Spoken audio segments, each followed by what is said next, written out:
弟兄姐妹，大家平安。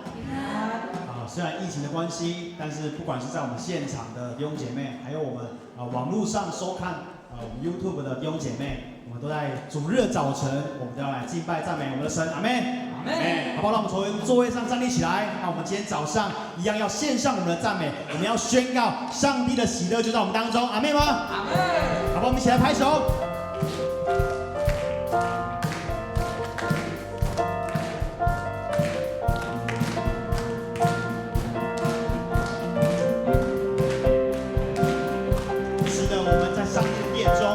献上我们的赞美，我们要让上帝的同在就临在我们当中，阿们。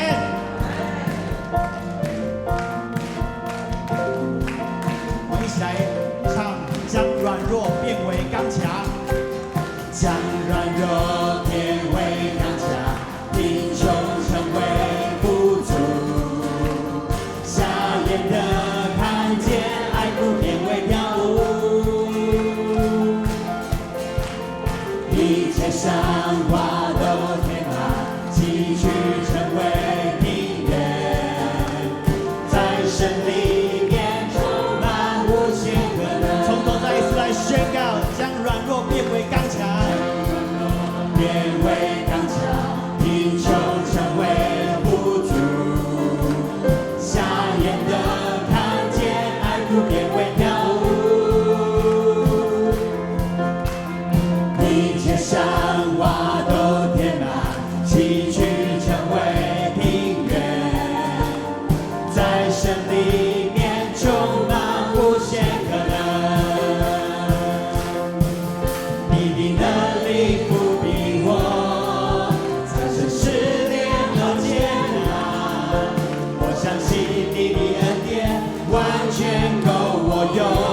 再次说，你的能力不比我，你的能力不比我，战胜试炼和艰难。我相信你的恩典完全够我用。神的恩典已降临，喜乐充满我们中间，在恩典深处，重担都变为轻省。神的恩典已降临，喜乐充满我们中间，依靠全能神，没有难拯救的事。继续来拍掌来赞美我们的神。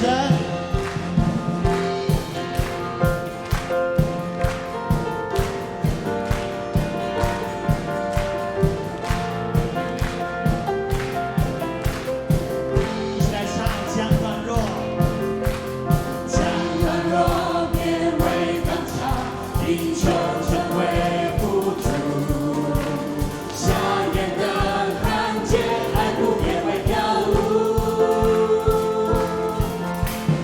一切伤疤都填满，崎岖成为平原，在神里面充满无限可能。好不好？从头再一次来唱。将软弱变为刚强，贫穷成为富足，瞎眼的看见，爱哭变为跳舞。一切伤疤都填满，崎岖成为平原，在神里面充满无限可能。对我们的神来说，你的能力不比我，战胜试炼和艰难。我相信你的恩典完全够我用。你的能力不比我，战胜试炼和艰难。我相信你的恩典完全够我用。你的恩典已降临，喜乐充满我们中间，在恩典深处，重担都变为轻省。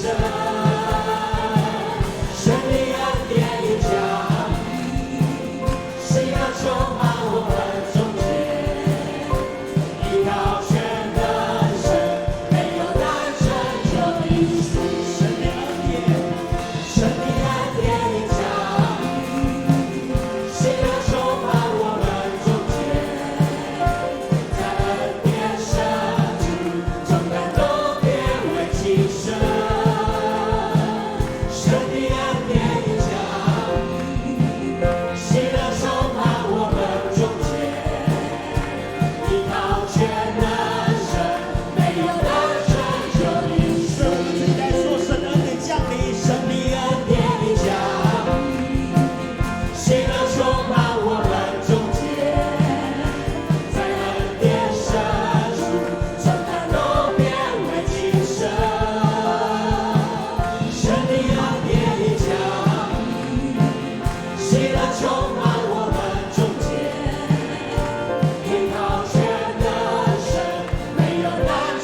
那今天早上我们要继续的敞开我们的心，邀请圣灵就在我们当中运行，让我们领受从他而来的能力。阿门，阿门。我们一起来拍掌。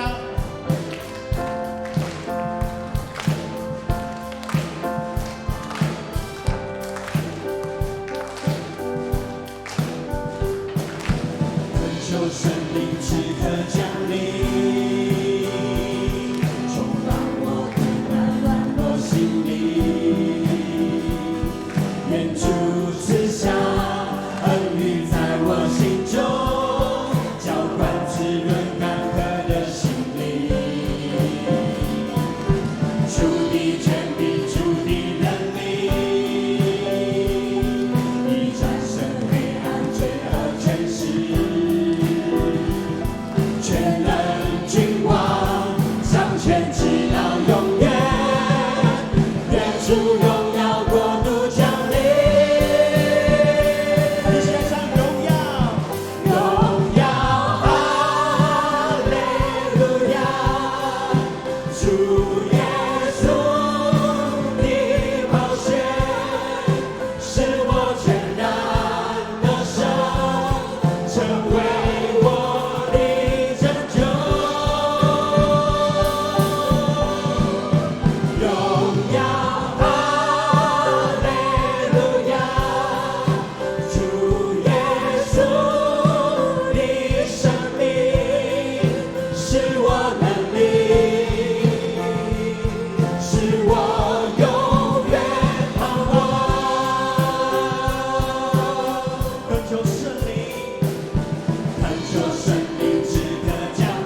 路亚，感谢主，感谢主。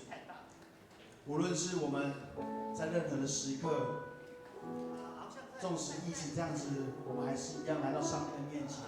无论在网络上或在我们会堂当中，我们都来敬拜他。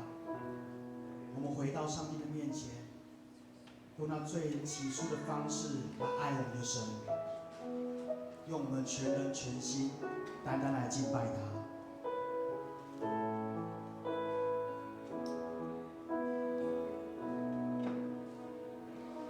颂赞主我的灵，我的魂，尊崇他的生命，尽全心和全力歌颂你，我尊崇你的生命。一起来唱颂赞主。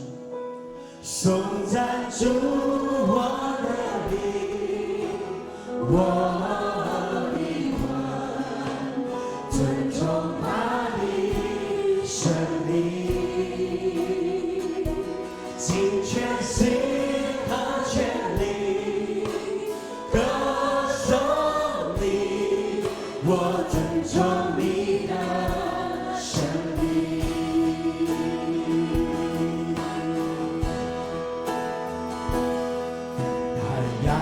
升起新的一天来临，就是要再来歌颂我神，无论将要对的是顺境或是逆境，当黑夜来临，人要歌颂你。颂赞主，颂赞主我的灵，我的魂，尊崇他的生命，尽全心和全力歌颂你，我尊崇你的生命。太阳升起，太阳升起，新的一天来临，就是要再来歌颂我神，无论将要面对是顺境或是逆境，当黑夜来临，人要歌颂你。颂赞主，颂赞主我的灵，我的魂，尊崇他的生命，尽全心和全力歌颂你，我尊崇你的生命，丰盛慈爱，且不轻易发怒。你名至高，你的心宽容，因你的美善不住地歌颂你。千万个理由我要敬，是的主，我们要敬拜你，颂赞主。我的魂，尊崇他的生命，尽全心和全力歌颂你，我尊崇你的生命，颂赞主我的灵，我尊崇他的生命，尽全心和全力歌颂你，我尊崇你的生命。颂赞主。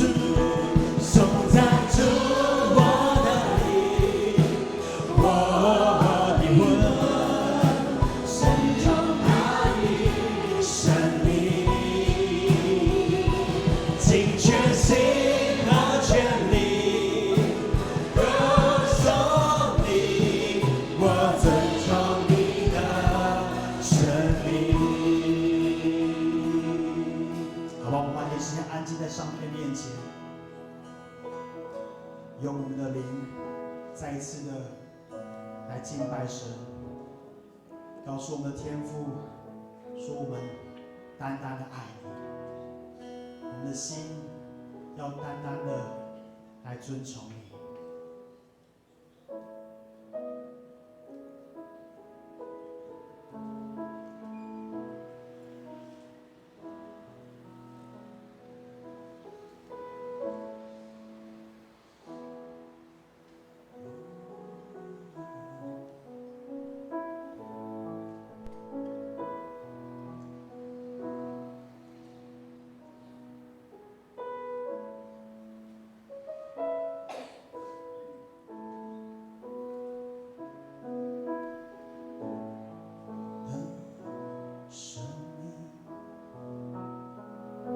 颂赞主我的灵，我的魂，尊崇他的生命，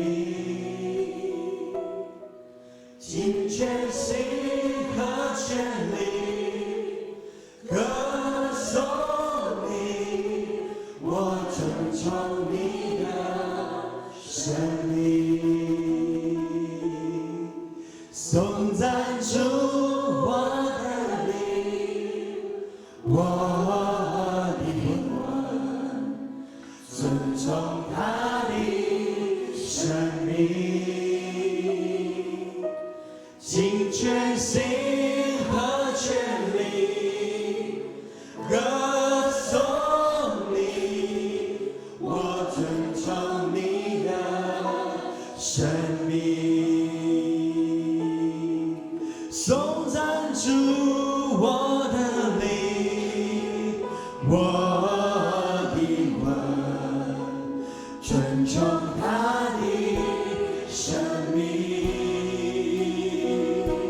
尽全心和全力歌颂你，我尊崇你的生命。颂赞主。颂赞主我的灵，我的魂，尊崇他的生命，尽全心和全力歌颂你，我尊崇你的生命，尽全心，尽全心。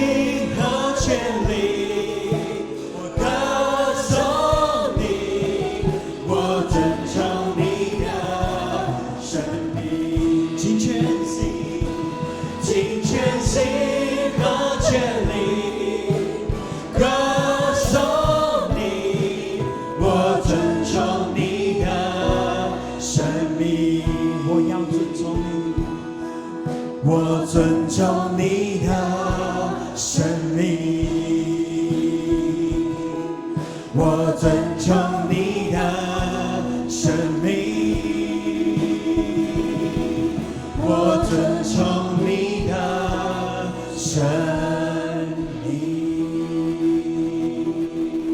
好吧，我们再次的拍手，将荣耀归给神，单单来尊崇他的圣名。哈利路亚！主，我们赞美你，谢谢你。亲爱的天父，亲爱的耶稣，求你继续在我们当中充满我们，医治我们。谢谢你，你是配得赞美称颂的上帝。我们一起共读今天的新的诫命，请要尽心、尽性、尽意爱主你的上帝，这是诫命中的第一，也是最大的。其次也相仿，就是要爱人如己。这两条诫命是律法和先知一切道理的总纲。我赐给你们一条新命令，乃是要你们彼此相爱。我怎样爱你们，你们也要怎样相爱。你们若有彼此相爱的心，众人因此就认出你们是我的门徒了。请坐。我们一起来祷告。亲爱的父上帝，早安！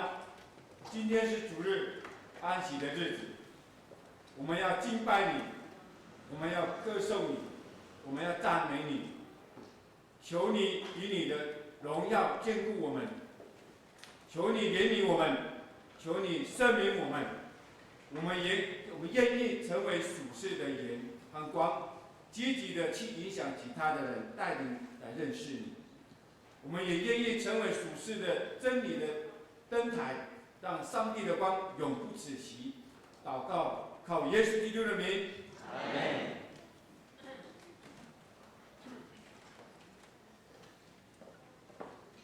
来报告。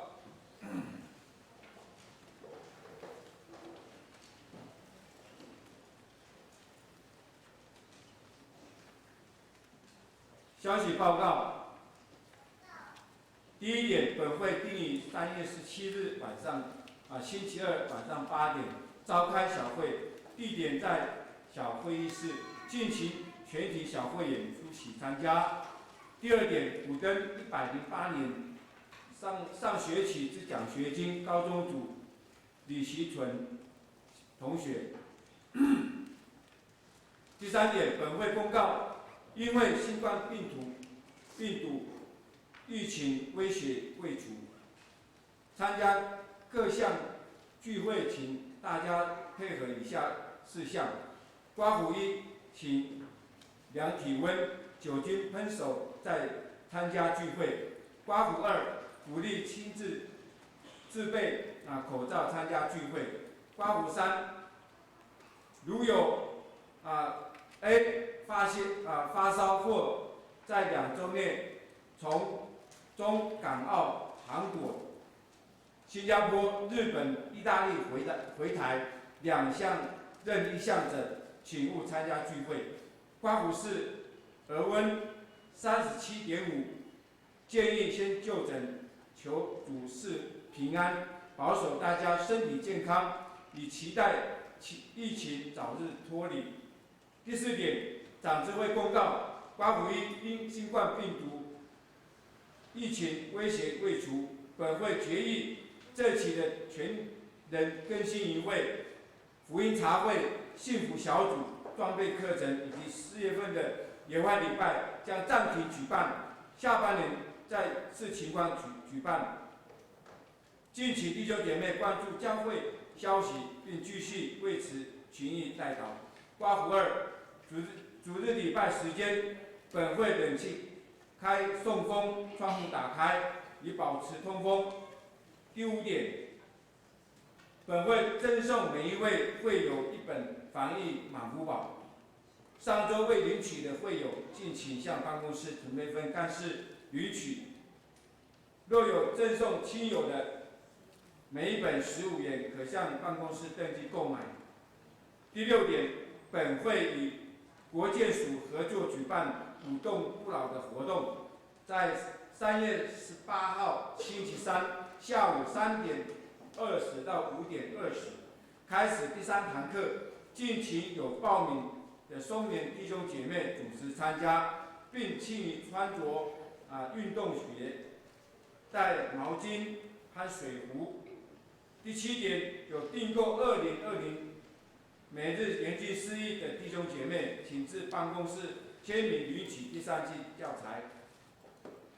第8点，下周主日3月22日为总会定于南省奉献主日，该院差派主业牧师前来讲道请安，敬请弟兄姐妹预备心为神学教育奉献代祷。这里消息许信。第1点，本会蔡淑颖指示儿子蔡进志弟兄与陈金莲姐妹女儿李家凤姐妹将于3月21日星期六上午10点在本会举行婚礼，欢迎弟兄姐妹观礼，愿主赐福这对新人。第2点，互助社刮胡1，社员团体保险自本主日前接受办理。预取不受理，欢迎向互助社洽询。刮胡2，不动产抵押担保代祷利率年息1.8%，凡你社员有意贷款或短贷，请向互助社下请办理以上。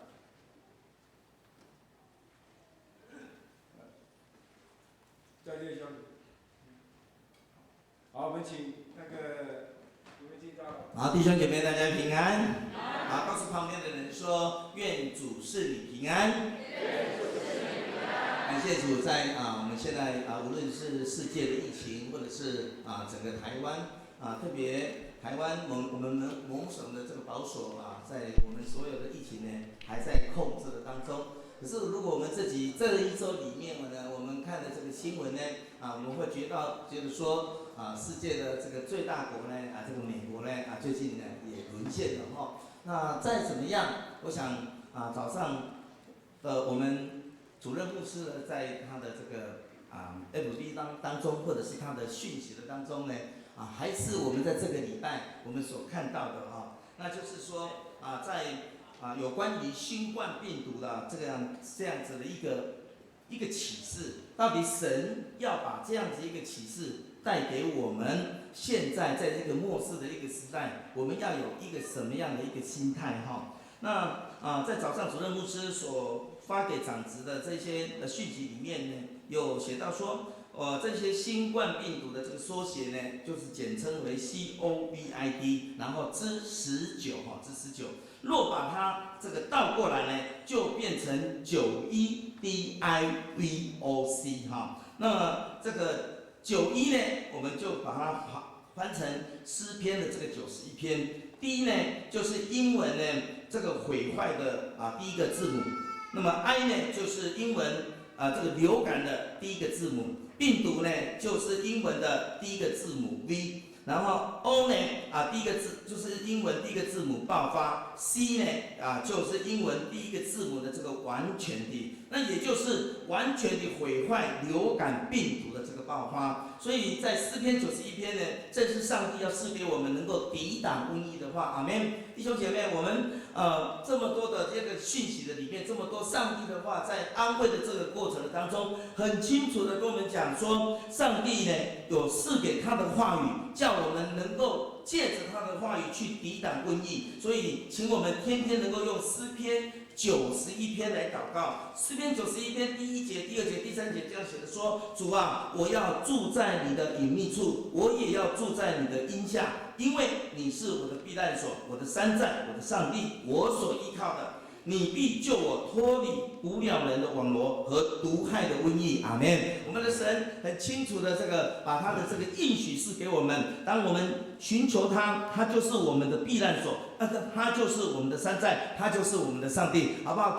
给我们这么好的上帝，我们这么爱我们的上帝，给他一个热烈的掌声。我们歌颂他，我们赞美他，我们敬拜他，我们向他欢呼。哈利路亚，感谢主。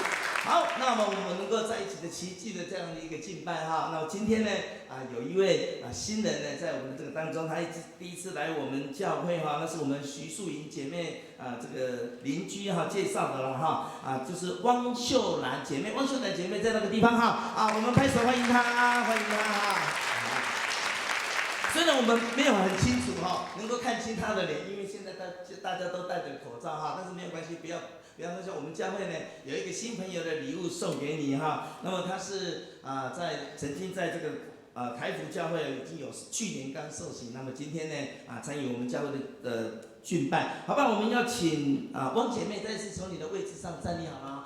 我们导播要照一下让你更清楚的看到那么我们右昌教会的弟兄姐妹，我们要来唱欢迎歌来欢迎我们汪姐妹。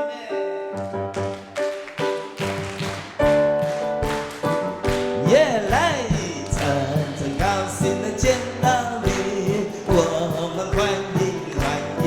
欢迎来，欢迎，我们欢迎你，来一次欢迎，我情爱欢迎，一次永远又唱教会欢迎，我们6次热烈的掌声来欢迎我们汪姐妹在我们的聚会。好，请坐，弟兄姐妹，我们虽然没有办法牵手，没有办法握手，但是呢，我们可以用我们的眼睛因为眼睛呢是灵魂之窗，对不对？那个眼睛呢，这个笑容，虽然你微笑挂在这个口罩之下也没看到但是你眼睛可以睁一睁好，我们来唱这首平安曲愿神的平安修属在咱的当中。咱平安曲是台语的，所以呢，咱这个时阵请咱起立，咱唱平安曲咱互相来请咱甲问好来。对。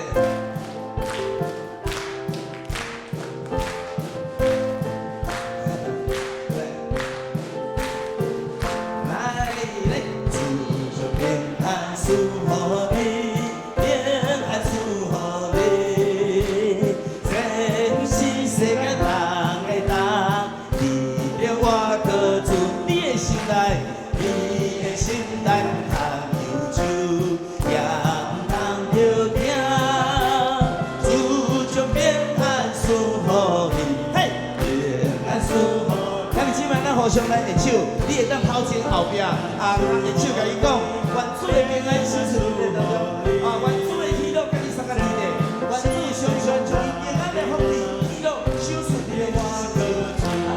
来，你的心内放忧愁，也通着行，主将平安赐来这边向左转，这边向右转，看一下跟咱的兄弟姊妹看一下，弟兄姐妹看一下，挥挥手，跟他讲平安祝福你。我们拍手赞美我们的神，他能够将真实的平安赏赐在我们的当中。好，弟兄姐妹请坐。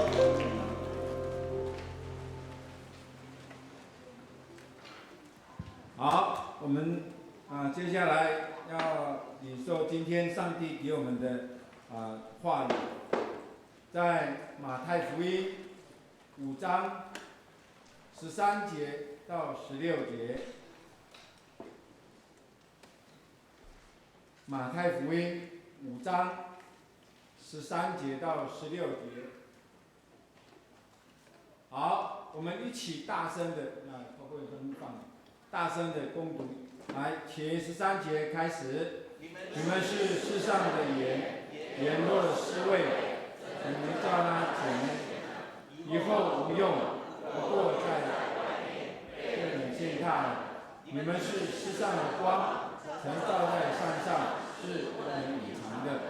人比灯不放在斗底下，是放在灯台上，就照亮一家的人。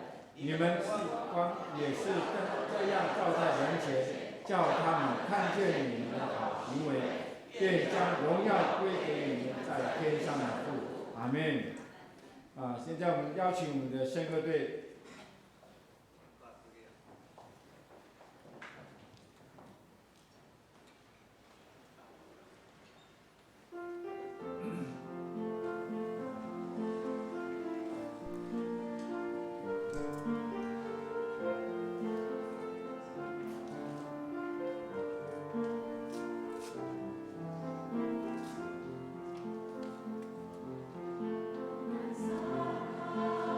Thank you.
愿荣耀归给上帝，祝福圣歌队的每一位。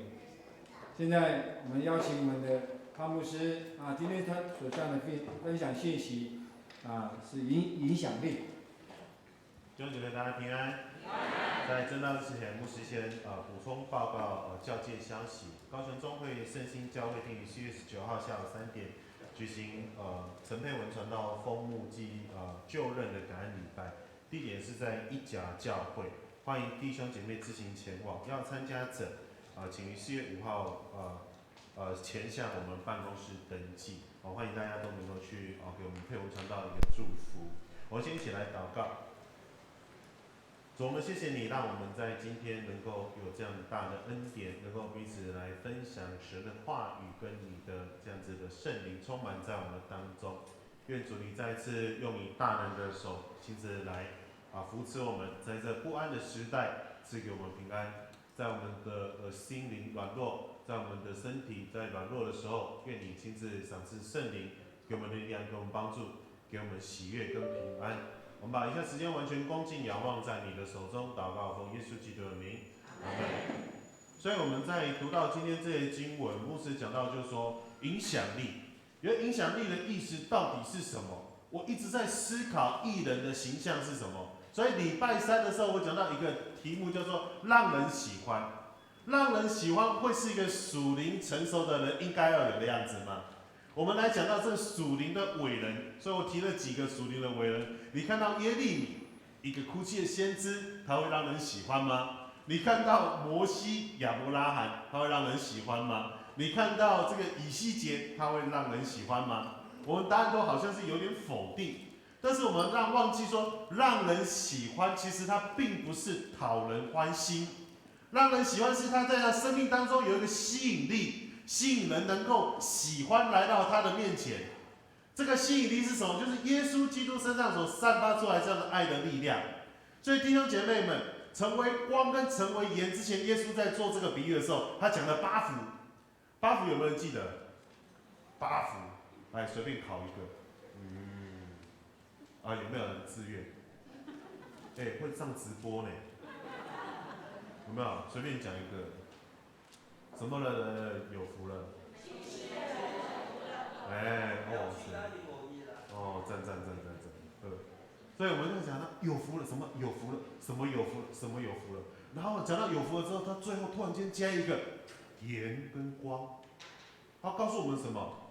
他清楚的告诉我们说，你们是要有影响力，要从内在所发出来的。内在所发出来的。你若讲这盐是你心家去加的，这个光不是讲你去看到外口的那个光，那是伫你内面所发出来的那个光。从你内在所发出来的光，人会不会发光？我当兵的时候，知道人会发光。真的，我们在晚上做我们在做那个野外训练的时候，我要拿那个泥土把自己的脸把它涂黑。那没有涂黑的时候，你看到真的有时候我在去巡的时候看到说，哇，人的脸会有油光，你知道吗？一照下去那个好清楚，油光这样肥肥嫩嫩的，特别是我自己。所以呢，后来呢，我就发现说，原来我们的人会发光，我们的人会发光，我们的人必须要有盐分。弟兄姐妹们，你要有影响力之前，要在指教别人之前，要别人成为影响力之前，你必须先拿来试用看看，对不？你要先试试看这东西好不好。你要煮饭给别人吃的时候，你盐要先加盐的时候，你自己要怎么样试吃？除非你很讨厌这个人。除非你要祝福他，让他赶快得高血压，对不对？所以呢，你必须要自己先吃了好吃，你才会拿出去使用。光你必须要自己先试用，能够真的够亮，你才会拿去使用。所以我说的影响力是耶稣基督说的影响力从自己的内在出发。所以上帝一直提醒我，说义人的形象就是合神心意的人。合神心意的人，他必须要有一个耶稣基督的爱在他里面，因为他体贴神的心意，他知道如何做什么样的事情是能够去吸引人来到他的身边。当耶稣进到他的村庄里面的时候，他看撒该，大家讨厌撒该，可是他对撒该说：“撒该，你下来，今天要去你家吃饭。”撒该开心的跳了下来。很多的人都讨厌撒该，用瞪的、用骂的，私底下讲他坏话。当他挤到人群当中要见耶稣的时候，很多的人会偷捏他、偷踩他的脚，偷偷的攻击他。为什么？他没有按照公义做事，他是个税吏，他多收了人家的税，大家讨厌，大家不喜欢他，他不喜欢，我们都不喜欢多付钱出去，因为他不公平的事情、不公义的事情。你知道全台湾怨气最重的地方在哪里吗？在拖吊车厂。你车子有没有被拖吊过？哦，我看那拖吊车有时候车被拖掉，然后呢，我就不开心，你知道吗？非常非常不开心。去的时候我在排队，我脸很臭。大家在排队在理车子的时候，我发现那边这个笼罩了一股乌云。每一个人给钱的时候，等一下，哦，那个再难听的话都说得出来哦。但是我没有，你知道为什么吗？因为是福音车被拖走。我不敢说。你车牌号码？我就讲了，然后说，牧师啊，对，车被拖，是。为什么？停在红线上面。那赶快钱给他，赶快开走。所以你知道吗？那个怨念会非常非常的深，不开心的，非常非常不开心。所以弟兄姐妹们，有时候我们必须要先进入到自己的内在的生命当中。我们一直在思考说，跟随耶稣的人，他一定会生命有些改变。你进到教会里面的时候，他一定会改变的，他一定会有一些不一样的地方。我们来思考，跟随耶稣的人，他的生命绝对不同，他日日会更新变化。我们希望变得更好，然后我们开始有一个学习的目标。我年轻的时候很喜欢小虎队，所以我都学习小虎队的穿着，我都学习小虎队的舞蹈。可是不管怎么穿，就是不好看，因为那不是我的风格。不是啦，我年轻的时候就没有那么胖啊。我年轻的时候年轻的时候还不错。昨天深夜，我师母突然间发了一个我瘦时候的这个照片，那一张照片连我都没有，我不晓得他去哪里找到的。有兴趣的可以去看我的 FB， 就看就好了，下面不要留言哈。然后有些人留言很伤人的心，你知道吗？哎呦，那变安呢？哎呦，吸收才好，哎呦，那食才好，哎呦，无输就好吃的，不是啦，不是无输就好吃，是自己爱食啦吼。所以我们都希望改变，但是我觉得好看是什么东西？所以年纪的增长，觉得好看是由内而发。但是有内在的一种气质，你内在气质就会影响你的外在嘛，对不对？人家说相由心生，我真的觉得真的是有道理耶。相由心生真的是有道理，你心中所充满的，嘴巴就说出来。你里面装什么，你就越来越像什么；你装了什么东西，你就越来越像什么东西，懂吗？所以呢，当黄金会值钱，是因为它够纯净。若黄金当中有杂质，这个黄金的价格就会低很多。所以我们必须要思考一下，在我们的里面是耶稣多一点，还是老我多一点？杂质多一点，还是耶稣纯净多一点？纯净多一点。古时候犹太地方，他们的中东吃的盐是矿盐跟井盐，那盐块是从矿场或井里挖出来的，就像拳头一样大的一样的石头。那在他们家的厨房，在以色列人厨房当中，每一个人都有自己属于自己的盐块。他们在吃饼的时候，吃了饼之后就舔一下这个石头，这个这个有包含盐的这个石头，吃舔一下，吃舔一下，吃羊肉舔一下，吃苦菜舔一下，他是拿来提味，好，他就拿来提味。等到他吃完这个盐没有了味道的时候，就变成一个石头，这时候就把它丢掉，就真的就是变成石头。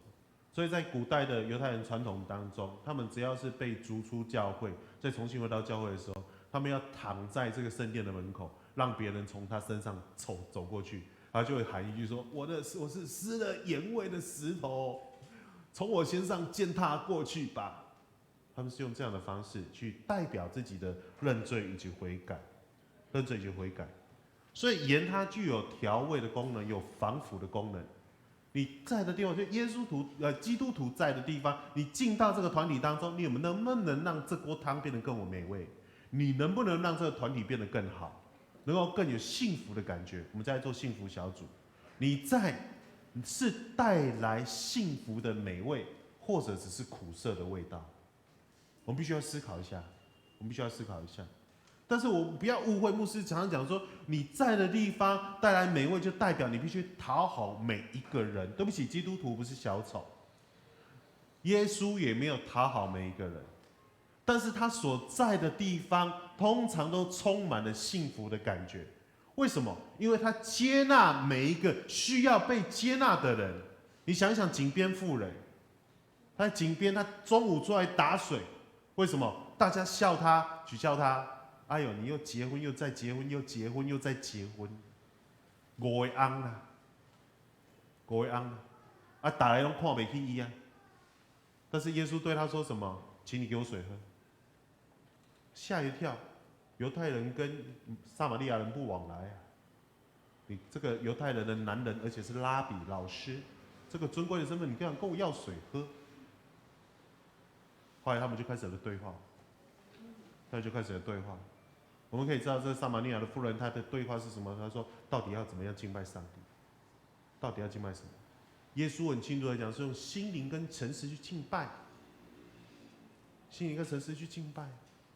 他告诉他是从内在的改变，他接纳他，帮助他从内在去改变，医治他的内心。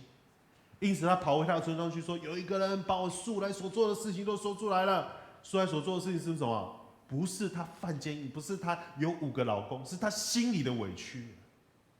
这个女人她有5个老公，她自己愿意，她不愿意的。为什么？在古代的时候，男人只要嫌这个女人长得不好看，她的菜煮的不好吃，有一点点的这样子的缺陷，他不喜欢，他就把她休妻休掉了。这女人她可能漂亮，可能她有一些缺陷，可能煮饭不太很好吃，或者是她有一些问题，我们不知道。但她心里的苦是什么？她不断被抛弃。耶稣把她心里的苦说出来之后，她跑了说：“这个人把我心里的苦都说了出来了。”所以耶稣是有影响力的人，有影响力的人，他必须是有一个让人喜爱的人，因为他会吸引人到他的身边来。为什么？因为他接纳所有任何与他不同的人，他有调味，盐有调味跟防腐的功能，防止这个东西变质变坏掉。还有一个非常重要的功能，我非常喜欢，盐它可以撒在地上，防止人跌倒。以前我在厨房工作的时候，在打工的时候，我们的厨房常常汤汤水水，非常的油腻。那呢，一般来讲就会铺那个厚纸板在那地方。有一次我就拿了西餐刀，很开心。但是我知道我要拿西餐刀拿去其他地方，要去那个师傅要叫我刀工。哦，那我好不容易我可以拿刀子了。这种小工读生要拿刀子是不容易的事情，就很开心，我就跑，在厨房奔跑。就后来就跌倒，你知道吗？差一点就切腹自杀。哎呦，哇，太可怕了，太危险！因为那个厚纸板有没有有水有油，它地脚没有换的时候，就变得更加的滑。后来我们发现一个方法，在地板上面撒盐巴，可以帮助你防止你滑倒，弟兄姐妹，我们的存在是防止人家跌倒，还是让地板更滑？当我们看到别人跌倒的时候，我们能不能去帮助他重新站立起来？或者是我们只是让地板更滑，让情况变得更糟糕？所以牧师要重申一句，讲完8福之后，再讲到盐跟光，它并不是2个分开的，是耶稣基督要求我们说，你必须从你的内在去发出这样子盐跟光的功能。它有调味，让世界变得让你所在的团体变得更加的幸福，防止这个团体变质。有时候团体会变质啊，你在团体变质，防止人跌倒。当然盐有非常多的功能，神喜欢盐巴。下次再跟大家讲为什么利未记里面那个圣洁的这个香里面有盐巴的成分在当中，下次再跟大家说明。光的意思是什么呢？光的意思是它要我们更积极，不只是做盐，它要做光，是在我们的身上去反射出神的荣耀来，所以弟兄姐妹们，盐跟光都是我们日常生活当中会使用的东西。是微小，但却是生活必需品。如果人失去这些东西，生活会非常不方便。所以，我们今天讲要提影响力，我相信只要信主很久的人都会听过类似的主题。我们不断讨论基督徒的影响力，我们听过很多信仰伟人的故事，我们听得很感动，可是要活出同样的生命，实在是遥不可及。我也相信这些信仰伟人是拥有特别呼召的人，上帝特别使用他，所以他们能够做出伟大的事情来。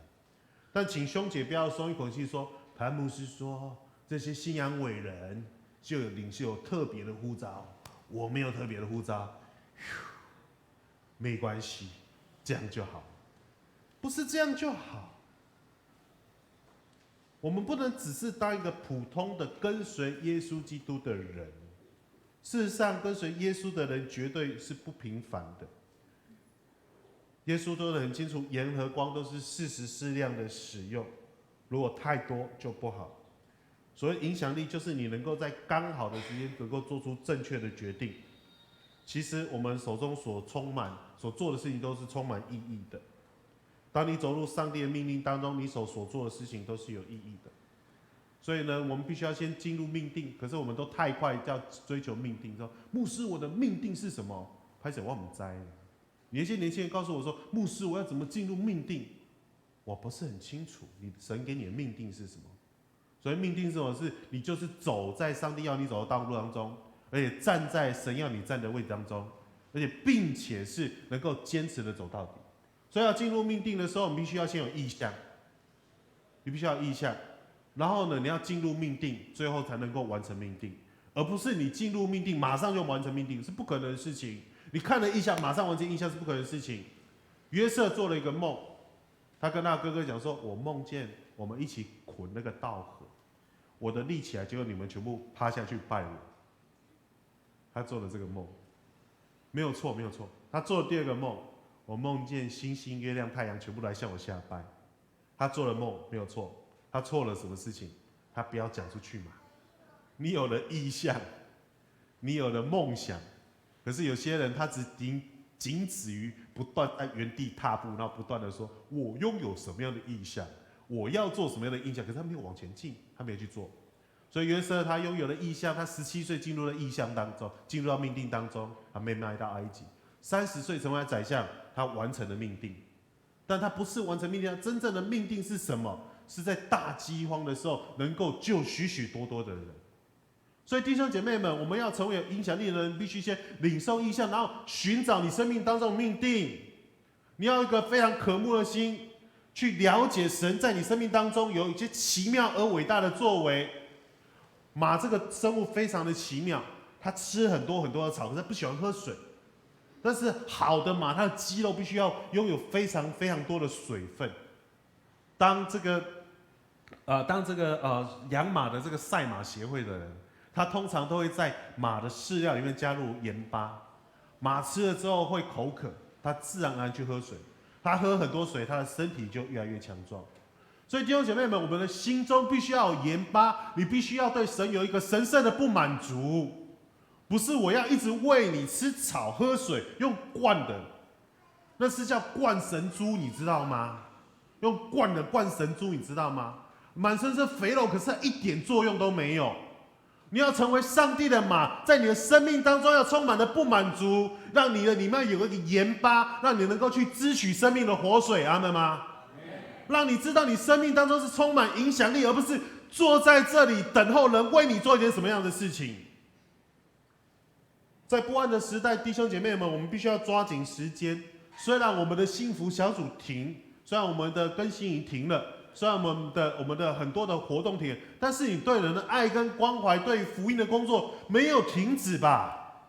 没有停止，仍然要带人来到耶稣基督的面前。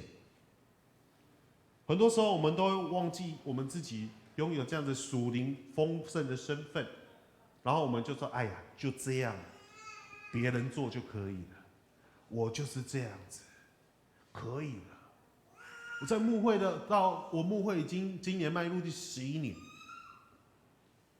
在第7年、第8年的时候，我非常非常的惊慌，我做了很多很多的事情，我做了非常非常多的事情，我关心更生人，在社区当中吸毒的朋友关心他们。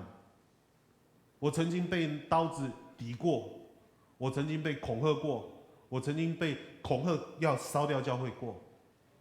我关心弱势的家庭，因此我有非常非常多的机构，非常非常多的这样子的合作的伙伴，在以前的教会。我每天在做一样事，可是我从陷入迷惑当中，我到底在做什么？我到底在做什么？我是一种很深很深的惊慌当中。我接触的人，他们有没有变得更好？我带的人，他们会不会查圣经？他们生命有真实的改变？然后我就不断的自责，只要有一个人他走错事、做错事、走错路，我就自责。一个年轻人，一个小女生，她从国中的时候就跑来教会。他是这个隔代教养，他的爸爸妈妈不要他，因为爸爸吸毒，妈妈跑走了，被家暴跑走了，他跑来教会。然后呢，他说：“牧师，我可以在这里做什么？”我说：“都可以啊，没关系，你只要来这边，我们都跟你一起生活。”他一直带着他去上学，参加他的母姐会，然后呢，看着他高中毕业。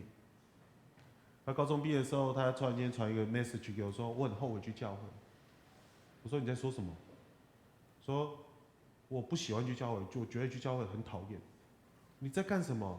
你国中的时候你在教会打扫，然后你跟着我们一起去营会，然后你关心老人家，然后带着比你更重度智障的孩子来到教会当中。他本身是哪有学习障碍？我再也不要去教会。说好，随便你啊。他阿公跟他讲说，你18岁的时候可以搬出去住，他就真的走了，就走了。我非常非常的愤怒啊！我说你就走吧，我帮你处理多少事情，就你就走了，你走吧，永远不要再回来。后来他再回来的时候是，我去关心他，爱他，然后呢再去拜访他。他回来教会，他带一个新男朋友回来。他离开美容的时候，他的生活过得不是很好。他在8大行业工作，他做了很多很多不好的事情。后来是因为他的身体，他的肾已经出了状况，他还回到乡下。那后来呢，我对这孩子还是有气。可是他在这个过年前，除夕，对不起，在初一的时候，我记得初一的时候，新春称谢礼拜。他来，他在过年之前，他就带了一堆娃娃回来，说：“不是，我想要回到教会，可不可以？”随便你啊，随便你啊。虽然是爱他，可是你知道吗？气他很多啊。但是你的虽然是爱他，你的爱很多，可是你还是很生气，不是吗？我相信很多爸爸妈妈有这种感觉，有没有？又爱又气，有没有？有，对吗？那就生气，就要初一的时候带一个男朋友来，他男朋友正在外面看。我说：“哎，你进来，你进来。”我说：“啊，不用，我坐牢的时候，我看过很多牧师，我认识很多牧师。”后来她的新的男朋友，因为对她家暴，会打她，所以我们的辅导就跟她讲说：“分手，赶快分手，你赶快回来，我们保护你。”她搬回来，就搬回来之后没多久，这个男朋友不断的找她，不断的找她，后来找到她，把她杀死在高速的国小，这我记得有上新闻。杀死在高速的国小，抛弃在这个水沟里面。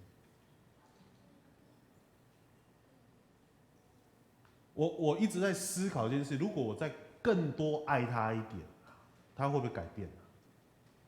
如果我能够适时的能够在关键的时候再去介入的时候，会不会改变？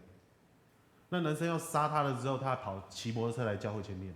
我说：“你进来，你进来，我跟你聊聊天。”什么话不说，就把摩托车骑走。我常常在想说，如果当时我把他扑倒的话，会怎么样？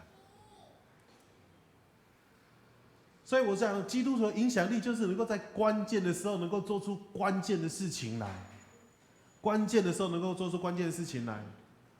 我不知道在做什么，就有第7年、第8年的时候，不断的晃啊晃，晃啊晃，我像行尸走肉一样，我失去了意向，我没有意向，我没有梦想，我没有方向，我不知道在做什么。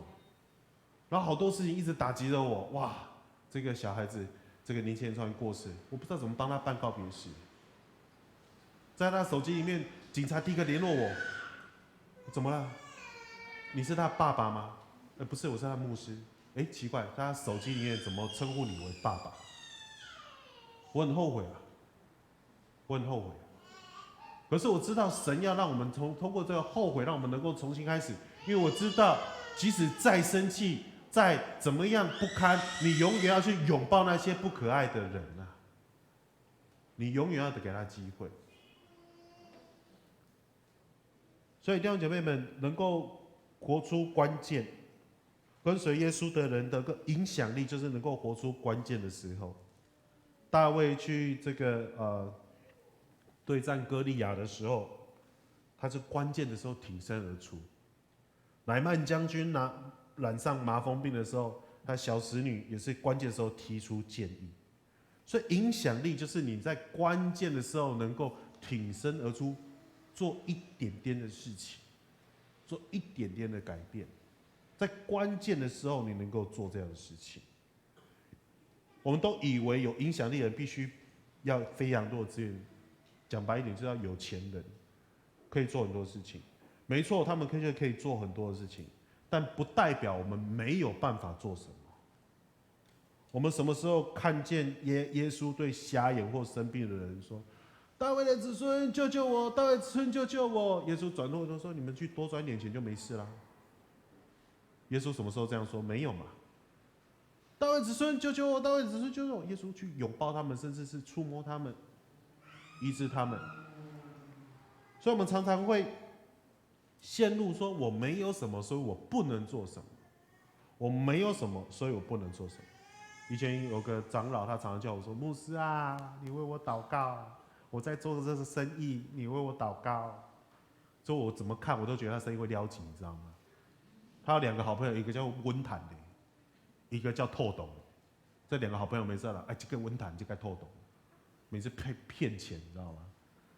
你明明知道他会被骗钱，我跟他讲说：“你卖他那个我们骗啊，你顶下我们骗30几万，没啦，这个透懂。”没啦，你顶下满讲透，没啦，这个温坦，你为我祝福。我说我祝福不下去，你知道吗？我没有办法祝福，你知道吗？他说你不给我祝福，我没有钱，我经济压力很大呢。他过去他的生意非常好，他真的有赚钱。可他晚年的时候，他就是一直把钱拿去怎么样？欧北开呀，这个温坦，这个透懂啊，欧北开。所以他就跟我讲说：“不是为我祝福。”我说：“你告诉我，你为什么需要那么多钱？”我要传福音啊！那传福音为什么要钱？我3个孩子没信耶稣啊，然后呢，我每个月要给他们1万块的零用钱，要让他们知道妈妈很好，妈妈没有问题，所以我要让他们来教会。事实上，他孩子根本不需要这个1万块啊，他的孩子自己都有自己的事业，而且都过得还不错。他一直跟我讲说：“牧师，叫我妈妈不要再做投资了。牧师，叫我妈妈不要再借钱出来给我们用了，拜托你。”我们能够感到他的爱，可是我们不需要他的钱啊。所以弟兄姐妹们，所以我们都会误会我们。必须要做一点什么样？我们必须要光鲜亮丽才能够见证耶稣。但是所谓的影响力，就是能够做在关键的时候能够做出爱的选择来，爱的决定来。小时候我跟我弟弟差5岁，我弟弟他小时候就跟他没人敌的那一种，没有人要的。他还没入学的时候非常有名，因为我们家养非常多狗。那时候他也在幼稚园的年纪啊，那时候我在国小4年级、5年级的时候，我弟弟他就会带了很多狗，手里抱一只，然后拖篮子，篮子里面有4、5只狗拖，然后跑到学校，我找我哥哥，然后我就赶快去找他，因为他从5岁的时候，我们因为家庭的因素，所以我弟5岁的时候就必须独自生活，我放学回家我才会去照顾他，我跟我姐姐。那他进国小1年级的时候，他有一天就哭啊。哭哭啼啼回家，他说：“哥，我们班上有个人一直欺负我。”我说：“谁欺负你啊？”一个同学，他说我很胖又很脏。我就生气，你知道吗？那一天晚上我就帮他洗衣服，洗。你知道我弟那衣服真的脏的哦，你知道要怎么洗吗？用水加盐巴，然后加那个白兰洗衣粉，煮出来，整锅是黑龙江，你知道吗？就洗了还是几大，一扎哦，那就够我洗啊，因为妈妈不在身边，爸爸妈妈不在身边嘛。然后后来我们就帮他洗的时候，我说你明天转这边去，说可是哥哥还黑，我说闭嘴，他怎么欺负你？他笑我，一直笑我。所以你看我那天晚上我睡不着，你知道吗？我一直想说，我明天我一定要去他们班上。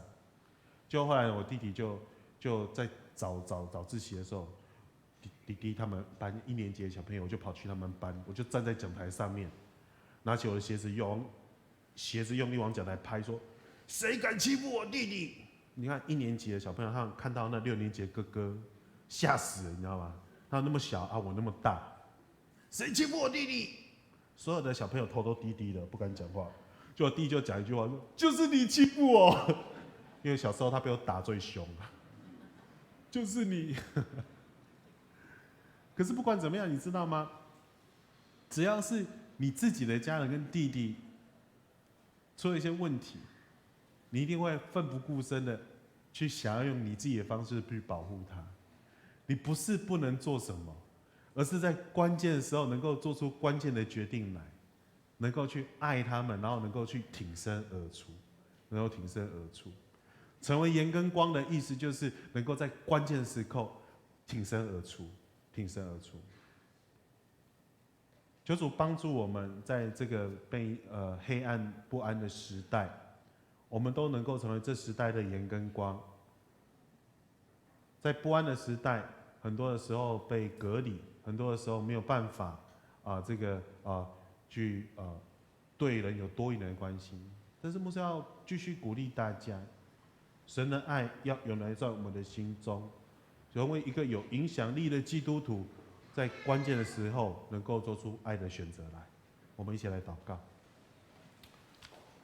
主，谢谢你帮助我们能够更多的进入到你的恩典当中，求你再次帮助我们，让我们都能够更多的来去活出爱的恩典来，爱的生活来。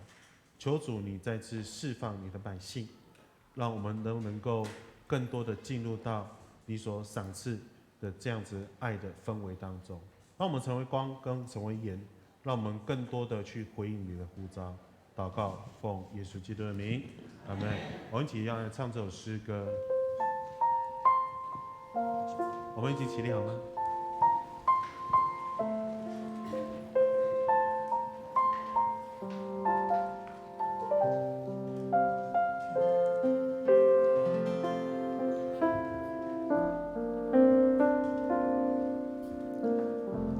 温柔的主圣灵，我的心注视你，注视下的平安，拥抱我的全人，使我心感到满足。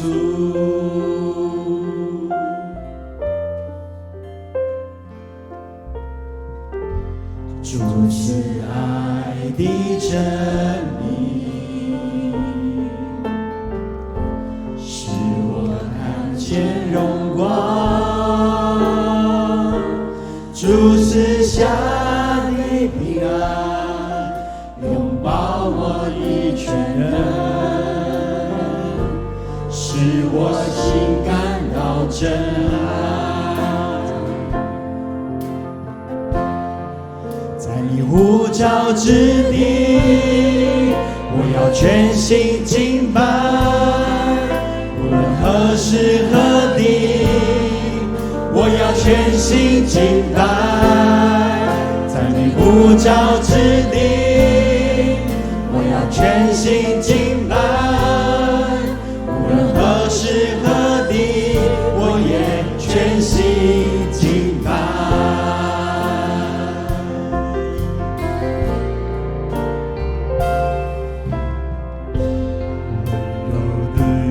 主圣灵，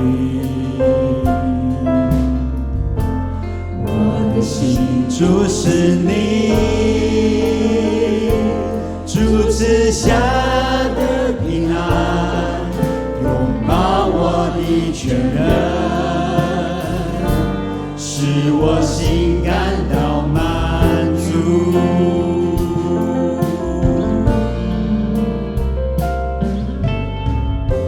主赐爱的真理，使我看见荣光。主赐下的平安，拥抱我的全人，使我心感到真爱。在你呼召之地，我要全心敬拜，无论何时何地，我要全心敬拜。在你呼召之地，我要全心敬拜，无论何时何地，我也全心敬拜。在你呼召之地，我要全心敬拜，无论何时何地，我要全心敬拜。在你呼召之地，我要全心敬拜，无论何时何地，我也全心敬拜。在我所走的每个脚步，我所到的每个角落，在哪里我要敬拜。在我所走的每个脚步，我所到的每个角落，在哪里我要敬拜。在你呼召之地，我要全心敬拜，无论何时何地，我要全心敬拜。在你呼召之地，我要全心敬拜，无论何时何地，我也全心敬拜。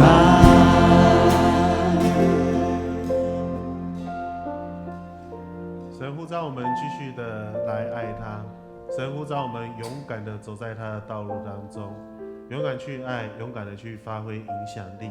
在黑暗悖逆的世代，神的爱都能够充满在我们所处的家庭、工作、侍奉当中。不要放弃去爱，不要放弃爱的力量，因为神也是这样的爱我们。求主帮助我们，他呼召我们继续活出他的爱。好，请坐。好，我们现在开始奉献，我们请指示来送奉献。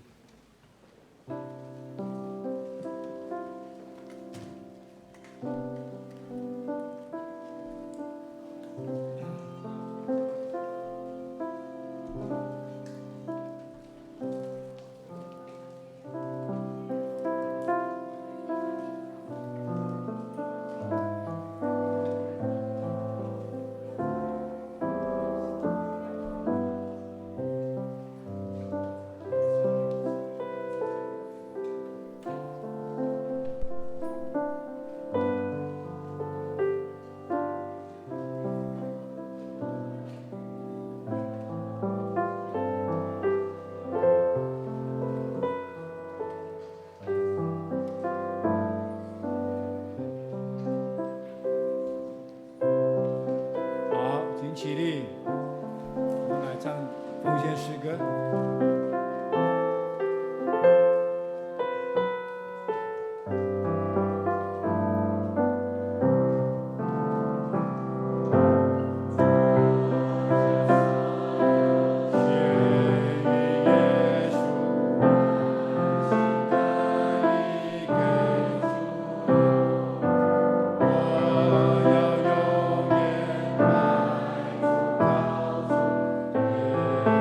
唱。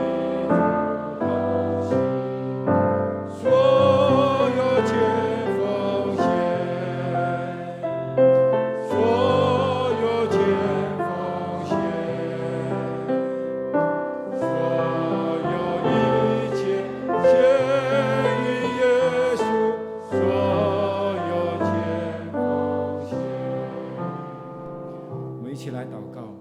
亲爱的天父，我们感谢，我们赞美你，因为你是全能的上帝，你是统管万有的上帝。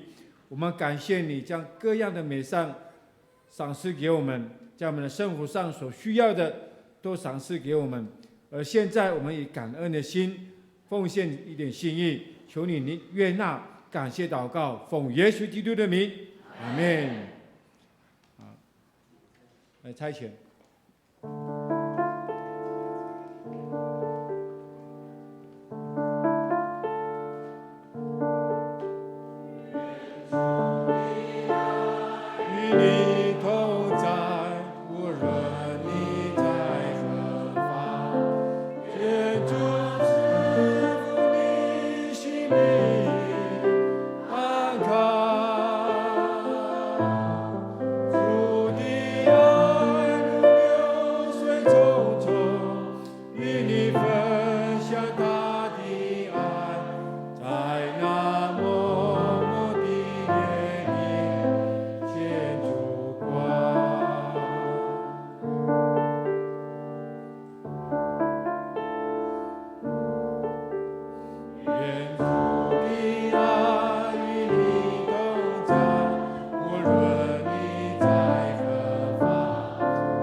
愿主耶稣基督的恩惠、天父上帝的慈爱、圣灵的感动以及保守，愿上帝所赏赐的平安、健康、喜乐以及丰富的恩典，充满在你们的生活当中，从今时直到永永远远。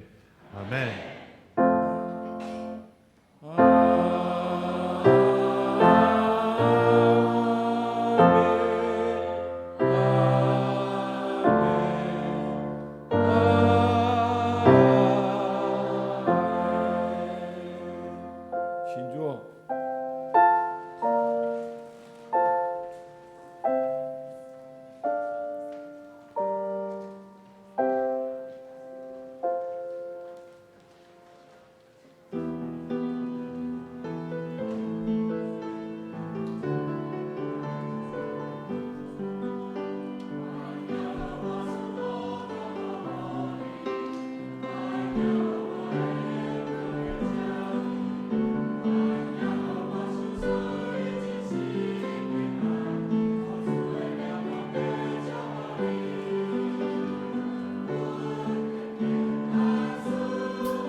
上帝祝福你们啊！今天的聚会到此结束啊，平安。